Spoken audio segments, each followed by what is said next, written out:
All right, so we're going to run with this. I apologize multiple times and profusely. My internet has been really stupid and dropped us a couple times, but it looks like it's working right now, so we're going to run. Um, Today, we are talking in the Fathering Together community about recovery and struggles and stories of just getting things better because we all have our struggles in various sorts. Sometimes it gets very dramatic and it impacts our lives, destroys marriages, goes too far, could even take lives. So it's really important that we make it okay for people to have their stories, right? All stories are true. Some of them actually happened. And maybe the story we're telling isn't fully the real story. There's more we could say. So today I'm joined by two fantastic young men. I'm joined by David and Sean, and we're going to be sharing some stories, kind of some situations we've been through and how we've improved on things. So without further ado, I'm just going to let you two gentlemen introduce yourselves to our audience, and then David, if you'll get us started with kind of where you're at and what's going on. So just introduce yourselves real quick, and then we'll go from there. I'm David. I'm one of the actual original moderators for the whole dads group from when it started last year. Um, I've kind of stepped back and due to some other personal stuff, but the dads in recovery group was kind of my baby, but other people were doing so much better that I kind of turned it over to them. But anyways, I'm David. Um, I'm 43, and I was an addict from the time I was 11 to the time I was 27. I went through rehab 13 times. I've done every group that you can think of, and nothing worked for a long time. A lot of it I wasn't ready. A lot of it was, it was fast cars, fast women, fast, money. And so, I was all fun and games. It's destroyed two of my marriages. Um, and, being a dad now, even though I was already clean when I became a dad, uh, gives me a different perspective of how to explain all this stuff to my daughter. She's 9. She understands what dad used to be, who dad used to be, but it's trying to make her understand that that's not a path you want to take.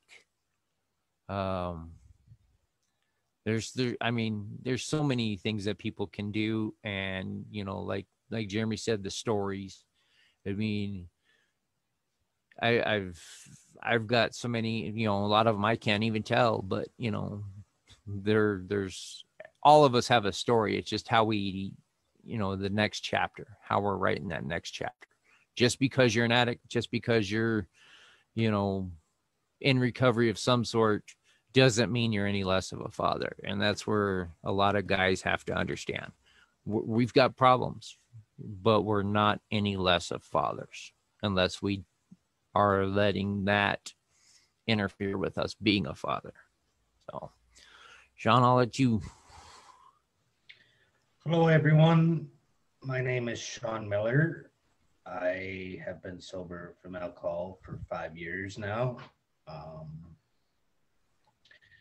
and now I just like to give back to the people that helped me find that. And so, if any of you need help, please reach out to me anytime, 24/7, and we can either chat or we can find you some help. So my story was I was an alcoholic for many years, running all over the Western Canada, working in the bars every night. Um, and then everything crashed. I lost everything except for my daughter. So she was 9 then. I've raised her on my own for the last 6 years. Um, but it became a point where I had to look at myself in the mirror and become a better parent because I was an only parent. So not only was I learning how to raise a child on my own, but I had to find a way to quit drinking. Um, Everything bad in my life was caused by drinking. And I have no one to blame for that but myself. Um, I chose to do it. And so I really got into the first year of sobriety, I did myself. And let me tell you, it wasn't easy. Um, I ended up walking around wondering what I'm supposed to do in this world and almost became lost, right? And that's when a great friend of mine, she just grabbed me by the hand, said, "Hey, you're coming to a meeting with me." And ever since that day, I've never looked back. Um, there's secrets to being able to do it. And that's, first of all, you got to look yourself in the mirror and admit you have a problem and that you want to get rid of that problem. Um, I have many friends that do attempt this and they fall off. And then what they do is the next day they want self pity and everything else, saying they're no good and all this stuff. But what they're really doing is just beating themselves up because we are humans, right?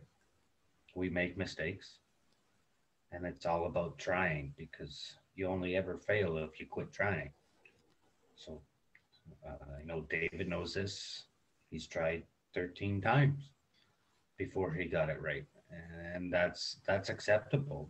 Like none of us are ever gonna look down on you.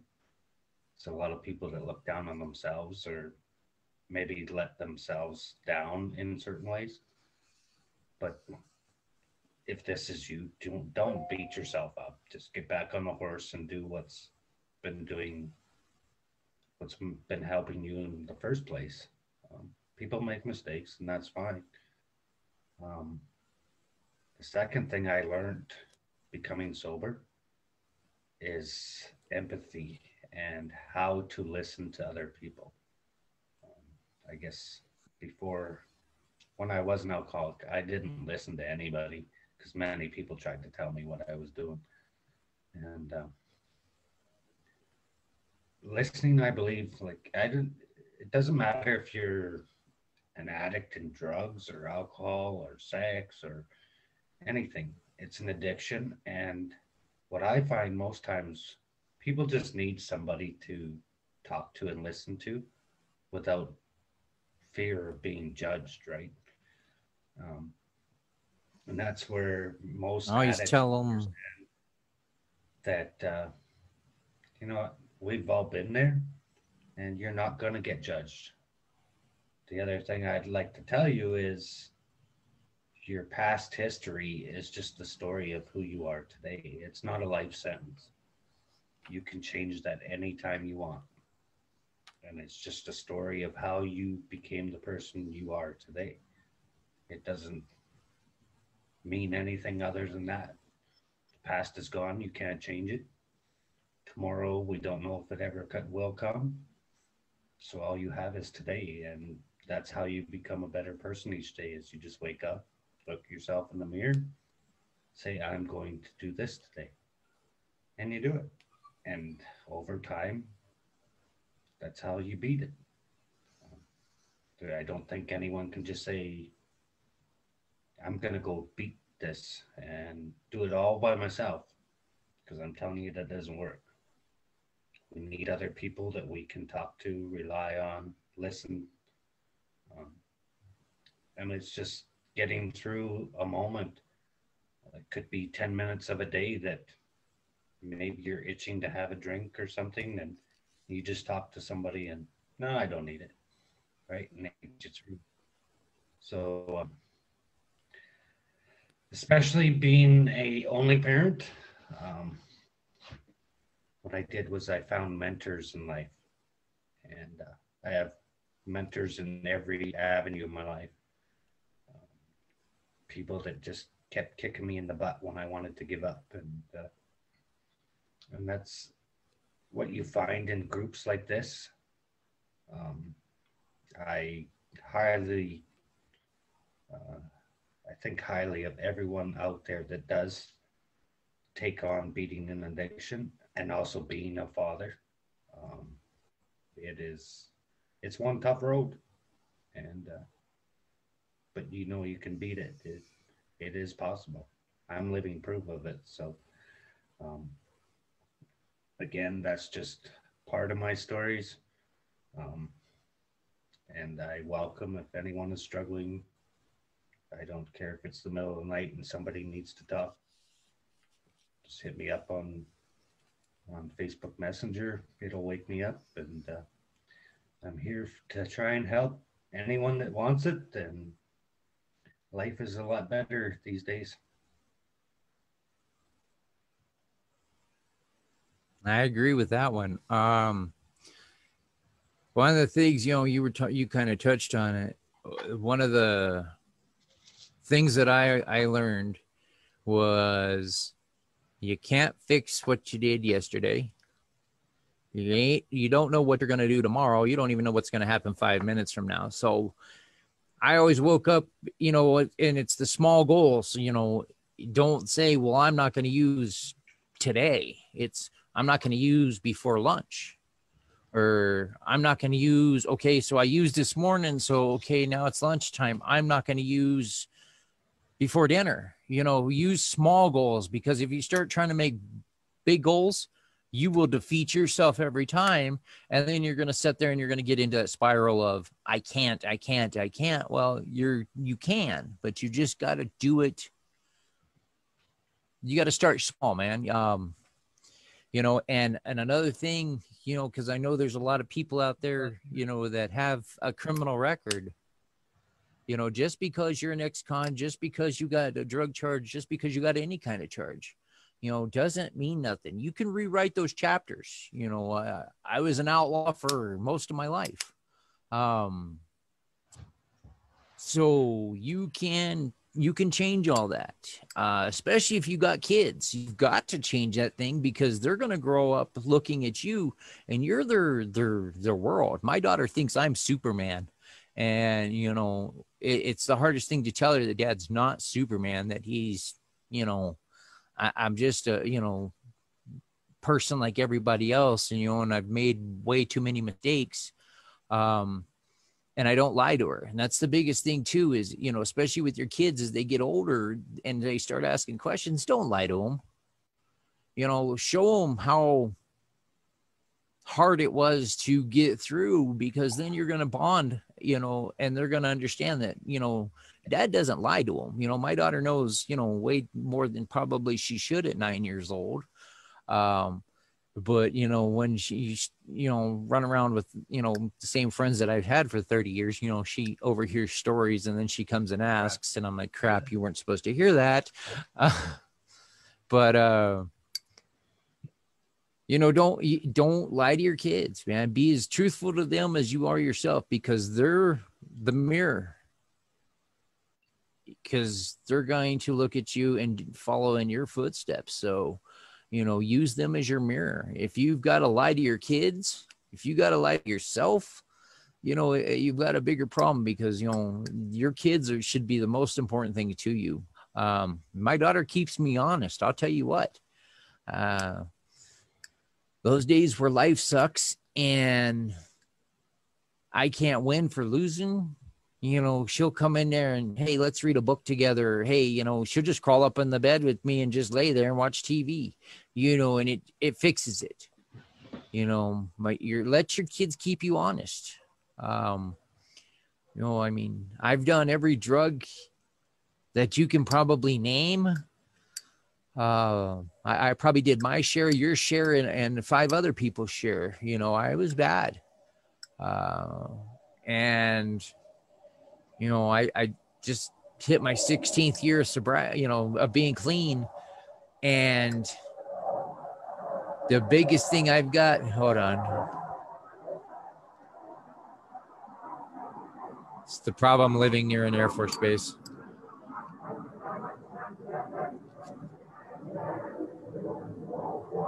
But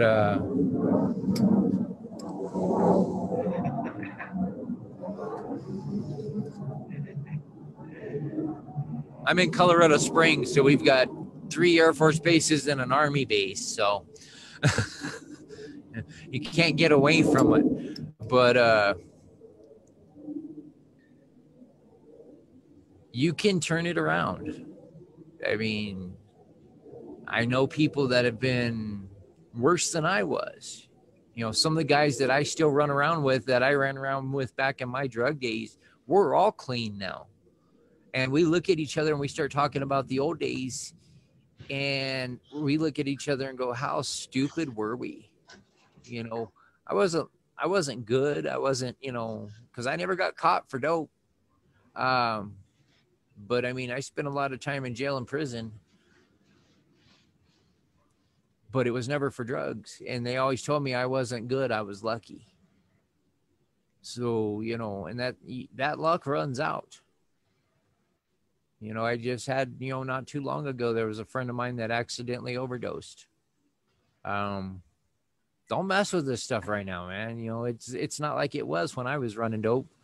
You know, this stuff today will kill you.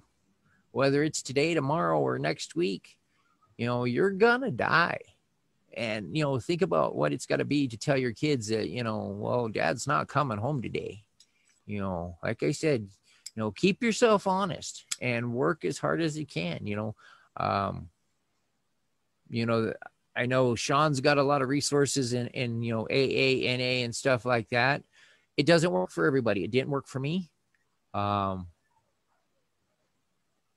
And, you know, I had to find my own thing. Just because one thing doesn't work, go find something else. Don't stop until you find that thing that works for you.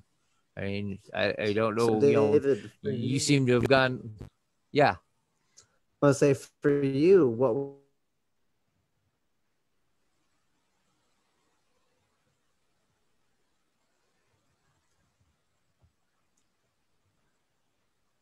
I think he was trying to ask me what worked for me. I think so. What I'm thinking he was trying to ask. Honestly, I met a guy when I was in prison. You know, he was, you know, like I was telling Sean here a little while ago, if you looked up, if you thought about, you know, the most grizzled old life, you know, lifer that you can think of, that you'd see this guy's picture. You know, all tatted up, you know, whatever. You know, he came into our relapse prevention group while I was in prison, and he sat down and, you know, he introduced himself as oh crap. But well, he introduced himself, and I'm looking at him and I'm like, you know, that's that. How are you? You know, whatnot. And he's like, well, he introduced himself as Ralph Cramden. That's what it was. And I'm looking at him like Ralph Cramden, and, you know, unless you got parents like mine, you know Ralph Cramden's from the Honeymooners. He's the bus driver.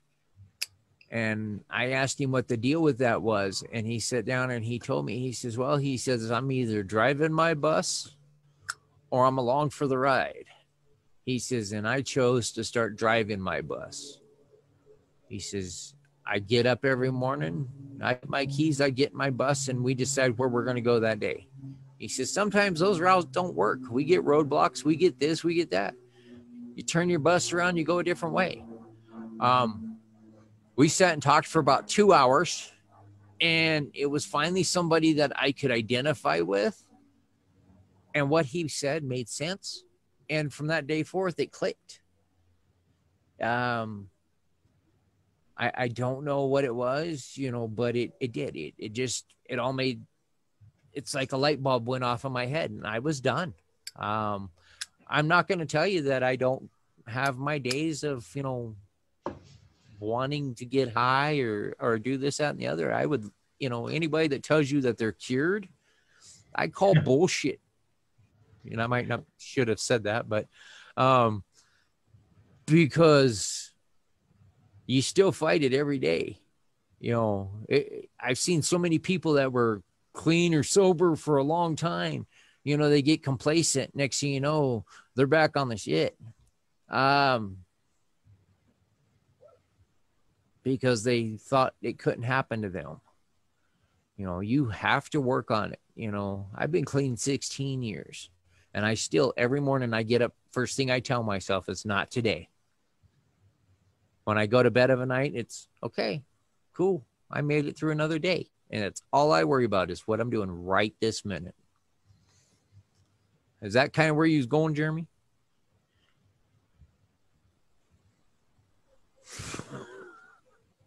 Sean, what about you? Well, I'm a lot like you. It just one day I said enough is enough.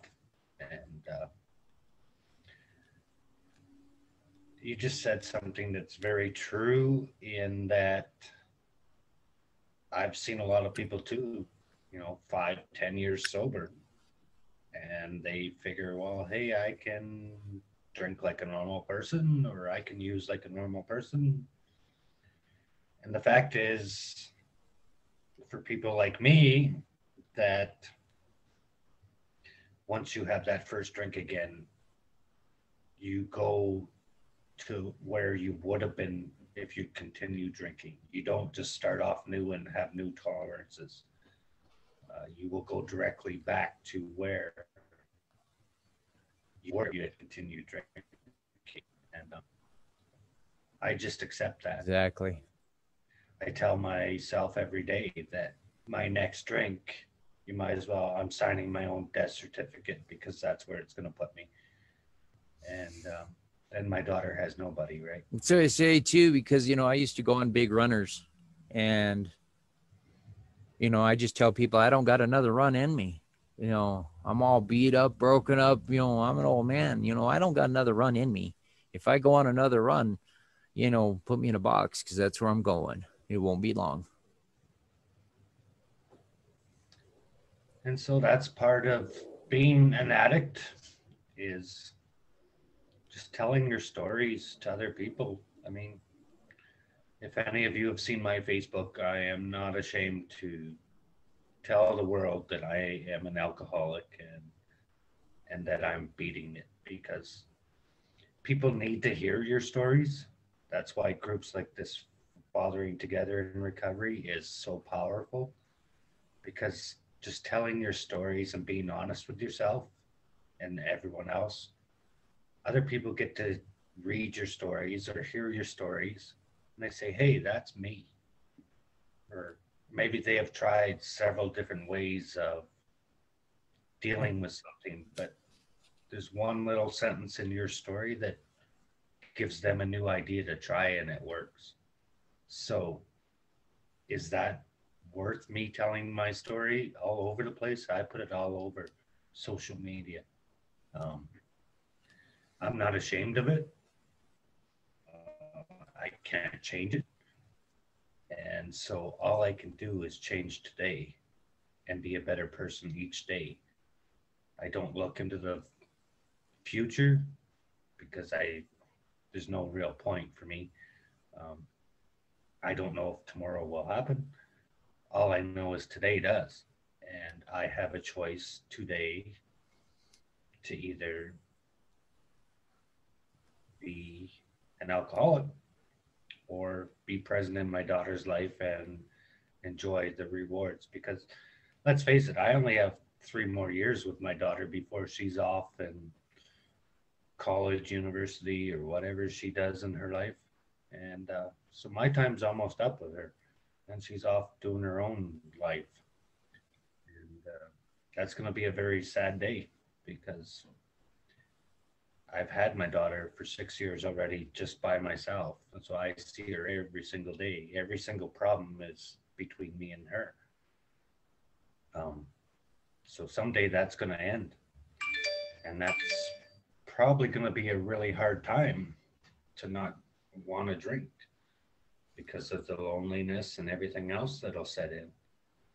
And so I'm not ashamed to tell people my story.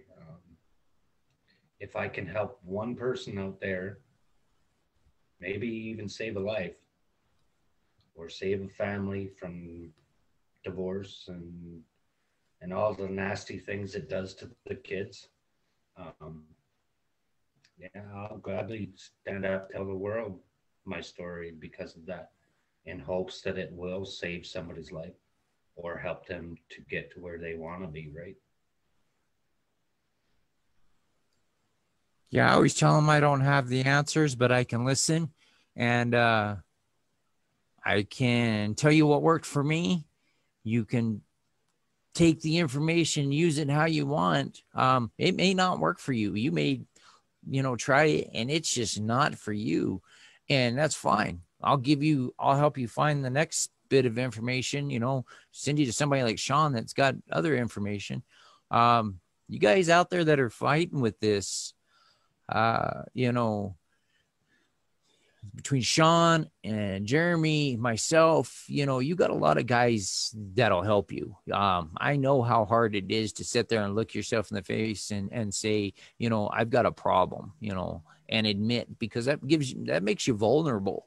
And that vulnerability is something that will, can lead to relapses. I've seen people that just can't handle being that open. It's not easy. Recovery will never be easy. The first year, if you make it the first year, you've got a head start on a lot of people that don't make it a week, don't make it a couple days. I don't know how for you, Sean, but the first year was the hardest for me. Once I got through that first year, it wasn't, I don't like using the word easier, but once I got through the first year, it seemed like I was able to take that next step a little bit faster and a little bit farther. And I didn't have to, it wasn't such an everyday fight. Yeah, the first year was hard. And like I said, I did it on my own. And that was probably a mistake. But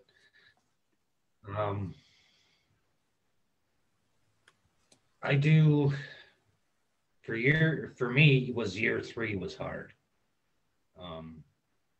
Because I fell back into that mentality, right? Where, oh, maybe I could do this, or maybe I could just have one and be normal again, right?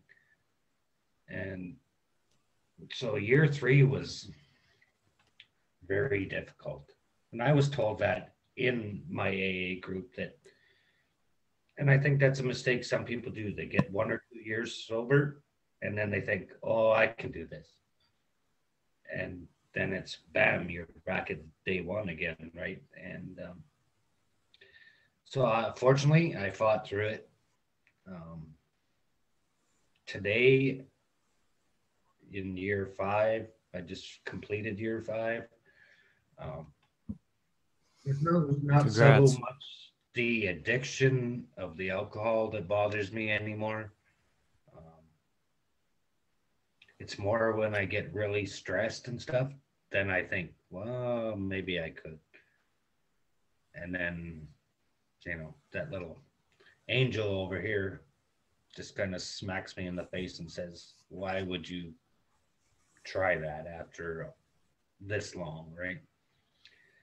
And then I surround myself with a lot of people that are in the same boat as me, that we have recovered or not recovered. We are recovering, because I don't believe you ever be recovered fully. It takes work every single day of your life. And that's a battle that I will have the rest of my life. And it's my choice to give into it or fight it. So what I can tell you, if you're having these battles, you just got to get through the next 10 minutes.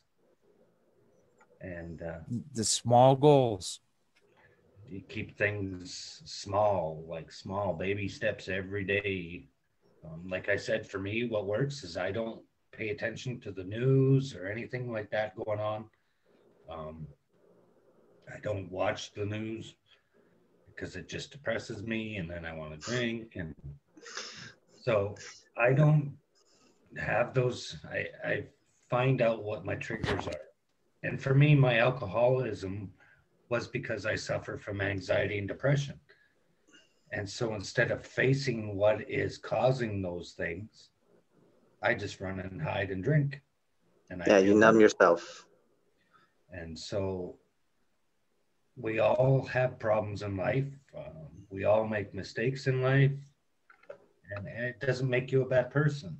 But at one point, we have to look ourselves in the mirror and we have to say, yes, I did this and I'm not going to do it again. And we have to be totally honest with ourselves to be able to change that. And if you don't like the person you see in the mirror in the morning, change them. Because that's another thing I found through recovering was most people are afraid of change. People are scared, absolutely terrified of change. But once you do it and push your comfort zones, then it's like the world can't stop you. You just want to keep learning new things and pushing your comfort zone. And I mean, I'm telling you, 5 years, even 4 years ago, I wouldn't have been in any of these meetings or any of these groups, telling people that I'm a terrible alcoholic. Actually, I was very good at it, but seeing the thank yous and how it can change or help somebody change their mindset of problems they are dealing with is way more rewarding than having that drink. And that's it, just about helping each other, right? Like this world has gotten away from caring and helping everyone. It's everyone out for themselves. And well, not everyone, or we wouldn't have this conversation, right? So no, we got to control that story. Yeah, but it's a process, right? And that's what's funny about what Sean just said. It's funny because Sean just brought up something about, he doesn't watch the news because, it does, different things, it makes him upset, I had that happen, I mean, I haven't really had a big want to relapse in a long time, but I sat down to watch the big Motley Crue thing when they did their movie. And in that movie, it shows when one of the guys was using, and it actually shows everything. I'll tell you, I had to shut the movie off. I had to go for a walk. I was calling everybody and the brother, because I'll tell you, that stuff messed with my head for a few days. I still never got to watch finish watching that movie. I was kind of upset because I'm a big Motley Crue fan, but you never know what's going to set you off. It's weird because the littlest things. Sorry, Jeremy, I didn't mean to interrupt you. Oh no, you're fine. You're fine. It's actually, that's exactly right. If you know this thing could set you off, then just don't put yourself in that position, right? And to Sean's point, the next 10 minutes with emotions, it can even just be the next 90 seconds, because your brain can only hold emotion for a short period of time, and your neurotransmitters fatigue, that emotion goes away, that desire goes away if you don't engage with it. If you engage with it, you can spiral and you can send yourself into really bad places. So just 90 seconds, breathe, center yourself, feel the tension in your body and make it relax. Focusing on that can be enough to get you past that next hurdle, that next challenge, that next difficulty. And I brought Jason in. He's a friend of mine, and I wanted to have him share a little bit of a story. We got about 10 minutes left, but I wanted to see what he wanted to share with the group on addiction and recovery, because he's got a fair amount of stuff. So Jason, if you want to take the floor for a minute, and then we've got when Dawood is with us as well, so I'd love to have him share some of his story as well. All right, Jeremy, I'll try and be succinct because I'm great at that. Yeah. No, our story goes back a few years. In 2014, my dad was diagnosed with lung cancer, and more or less as he was coming home on hospice, Our oldest daughter went into the hospital with something they couldn't figure out. She was quickly shipped over to Children's Hospital, where they put her in a medically induced coma for about a week and a half, and flew a specialist team in out of Johns Hopkins University just to be able to diagnose her. It turns out she has a disease called hemophagocytic lymphohistiocytosis. And yeah, it took some fancy doctors to figure all that out. The bad thing is that it's so rare, and it usually presents in infants, that usually it's only diagnosed post-mortem, and they know basically nothing about it. So she fought her fight for about 9 months. And when she lost her fight, we have a big family. She's the oldest of 7 kids, and she had 2 other teenage brothers in our house that were teens, and they were doing horrible, right? Teen suicide's a real deal, especially after you watch your little sister die, or your older sister die. My wife was in a terrible place. I did not have bandwidth to be in a terrible place myself. I couldn't deal with my own emotions in order to keep everything safe and sane in the house. And so I would just simply kill my emotions with alcohol. And I swam around the bottom of a bottle for quite a while.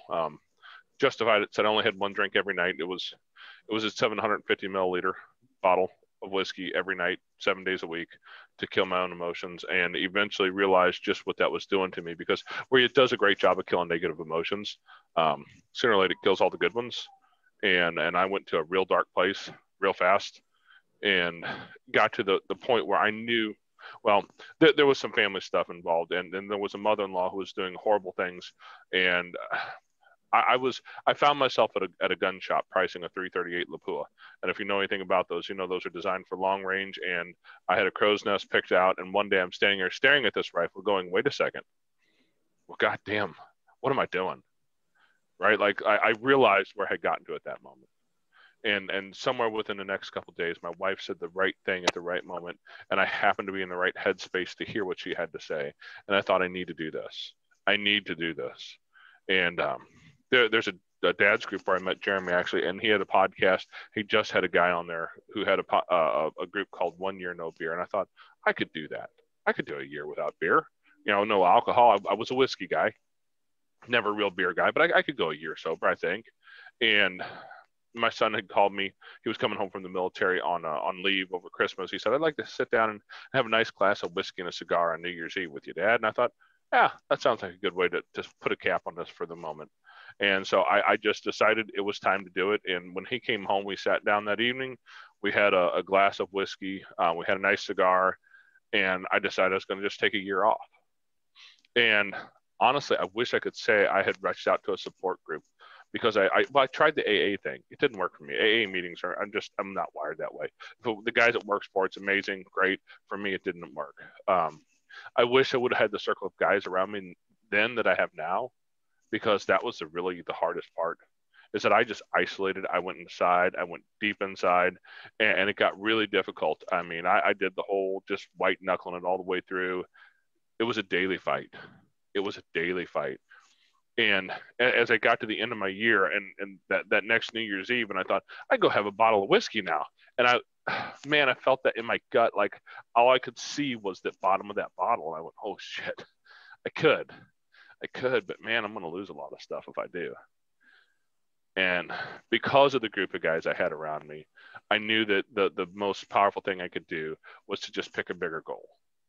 And so I said 1,000 days. That's going to be my new. So I went for 1,000 days, and kind of putting that out there in the ether around me with the guys I knew, to reach for the support from some men who had been there, who had struggled, who were willing to struggle alongside of me, who knew the pain of loss, who knew the grief, who knew the struggle, who knew the desire to numb, who could come around me in those moments when it was really damn hard. That's what got me through it. This coming New Year's Eve will be 4 years since my last drink. And that's only because the group that I was in had the right guys in there who could come around me and talk to me, and then even offer some opportunities where some guys who were struggling would reach out and say, man, I'm struggling with this. Can somebody, and I get tagged in a Facebook post that said, hey, this guy's been struggling through it. This is something that you may want to look into. You might want to talk to this guy. And so it allowed me to have the opportunity to reach out and kind of mentor some people as they walk through that same journey that I had already walked through. But it was really that progression of finding people to put around me who had the morals and values and the ideas in their life that I wanted to have in mind. And then walking alongside of me to the point to where I could become one of those men who could walk alongside of another man. And that was the biggest power that I found in all of it, was just having that right group of people around me. Because if I hung out with the guys who wanted to watch football and drink beer every Saturday, well, I wouldn't be standing here talking about 4 years of sobriety, I promise. Yeah, you become the company you keep. And if you have people that enable you, it enables them, and you'll keep the standards of your peer group. So if your peer group says, it's okay, just one time, they make it easy for you. They're making it easy for themselves, and you're just a spiral down. So Jason, that's a very powerful story. Thank you for sharing. And you're right, AA is not for everyone, but it's not worthless either. It's a fantastic approach. Exactly. And it's not for everyone. And to David's point earlier, Exactly. you keep going until you find the right thing for you that resonates. And that's what it took. That was the powerful thing, is that Yeah, I and tried see, AA. I went to that's some of what, the NA the meetings. things- Go ahead, David. Oh, I was gonna say, with what Jason was just saying, it kind of struck home, because you keep fighting, you keep moving through it. Sooner or later, you're gonna bounce off of something that kind of starts working, and then you just kind of keep chasing that. And it takes guts to say, I'm broken. It's like I told Sean earlier, I've let Sean and Dave take over this group because they do something I can't do. They can find all this information and give you guys this, that, and the other. But, if you're struggling, sitting down talking to you like this, I can do this all day long. But, to go and find all the stuff that Daoud got and Sean's got, I'm not as good at that. But I'll sit down and, hit me up. We'll sit down and we'll have a 5-hour long conversation. I don't care. But, there's so many guys in this group that have so many different strengths. It's really nice to see. Well, thank you, sir. We appreciate that. And then, Daoud, if you wouldn't mind sharing some of your story with us while we still have a few more minutes, we'd love to have your perspective as well. Yeah. So most of you already know my story. I was, as a kid, I was sexually abused at age of 8, and that trauma caused and built my future from that age on. So later I get in all that addictions, problems and addiction of alcohol and drugs and pornography. I will talk about a little bit pornography because the drugs and alcohol was tough, was challenging in a way. It was challenging to overcome, but the most challenging was the pornography, because I realized that one was intense of emotions, and that one was really a deep subconscious in my subconscious mind every time. Because if I wanted to drink an alcohol, sometimes I have to stand up, go to store and buy beer or something. Or if I want to take drugs, I have to call people who are selling it, dealers, and get it. But if I want to masturbate, hey, I can just stand up and go in another room. And this was one of the challenging times in my life, because every little pain that came in my life, I was trying to find pleasure with that kind of behavior. So as I said, all that trauma caused that behavior, and I also didn't go on AA because here in Slovenia we have a little bit different approach of that. So what I did is just first I get honest with myself. That's the first step that I learned through all this. Also that I interview a lot of different dads and asking here people in Slovenia that do the change in their life. Its first step was honesty, and I become honest with myself.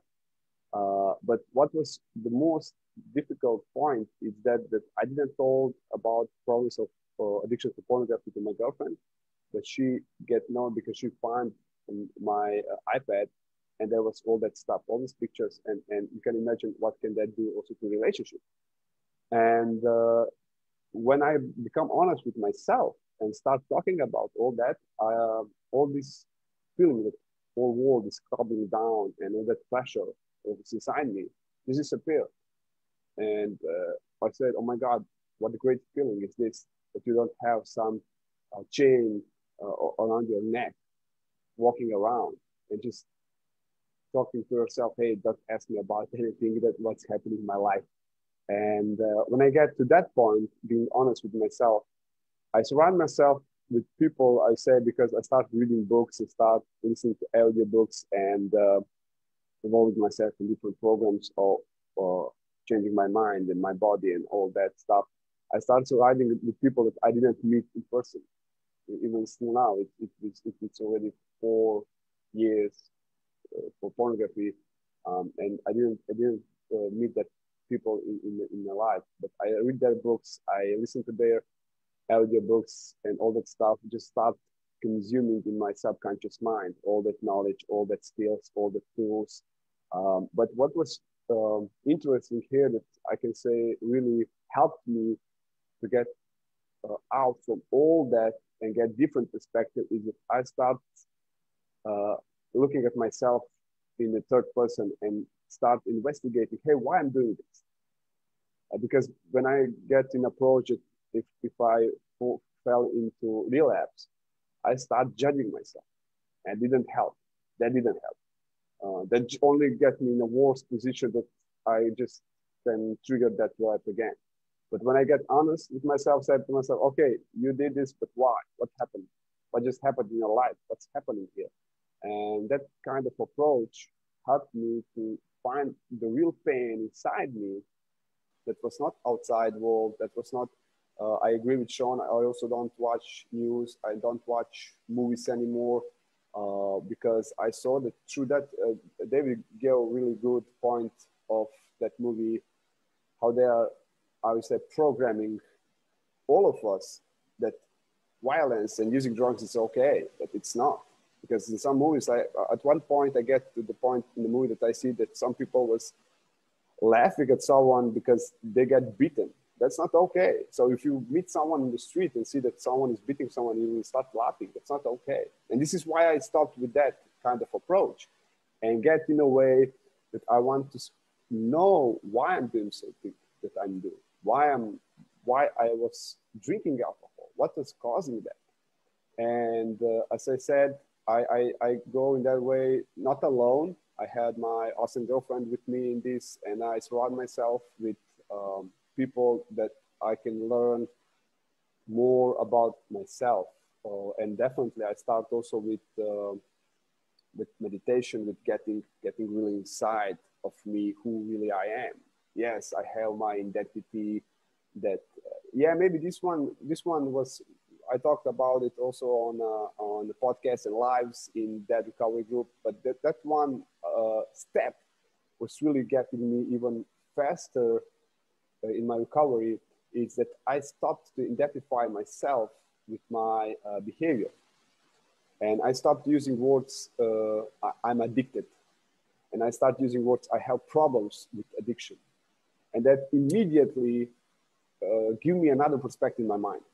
So I was not anymore a person who are involved in who are identifying himself with that behavior, using drugs, drinking alcohol. But I'm just a person like everybody others. But I have different problems. Someone have problem that their car doesn't start. I have problems with drinking alcohol. So that way I start laughing at myself. I say, okay, man, you just have problems. And you can put them in challenges and get out of here as soon as you can.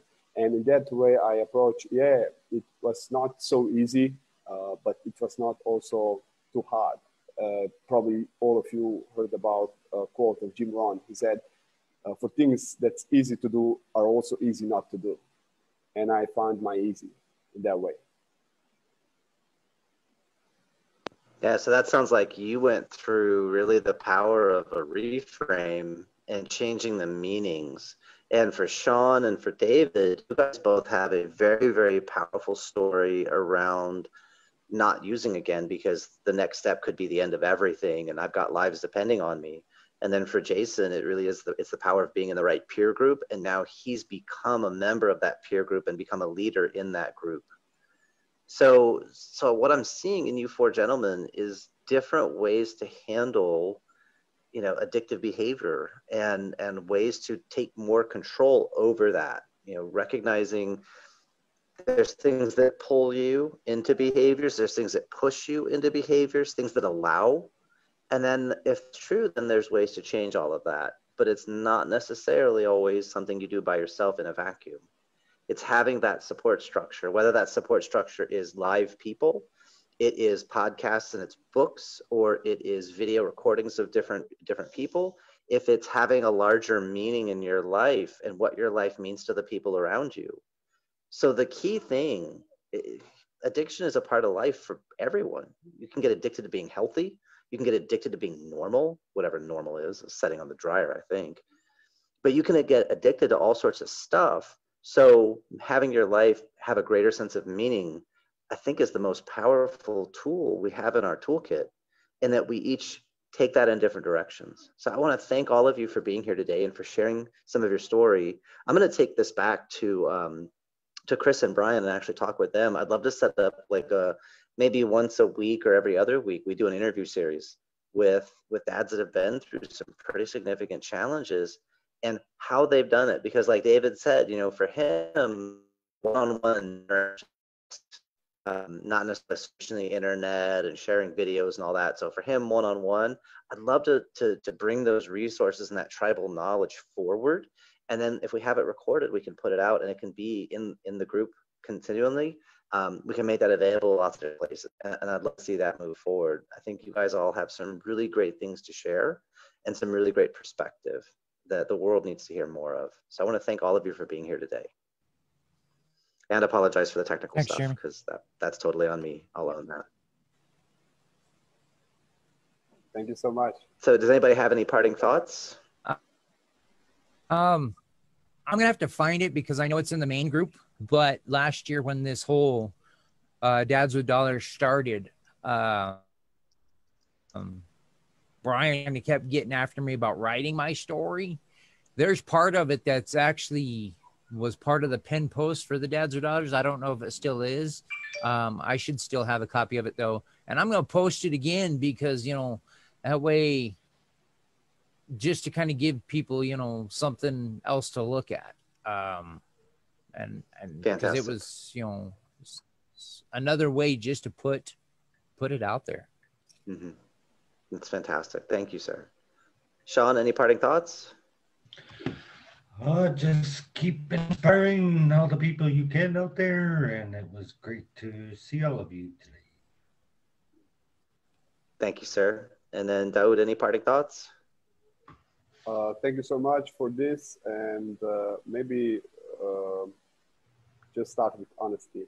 And I hope that in the future we have more dads in sharing their stories. Yes, sir. I love that. And then Jason, any parting thoughts?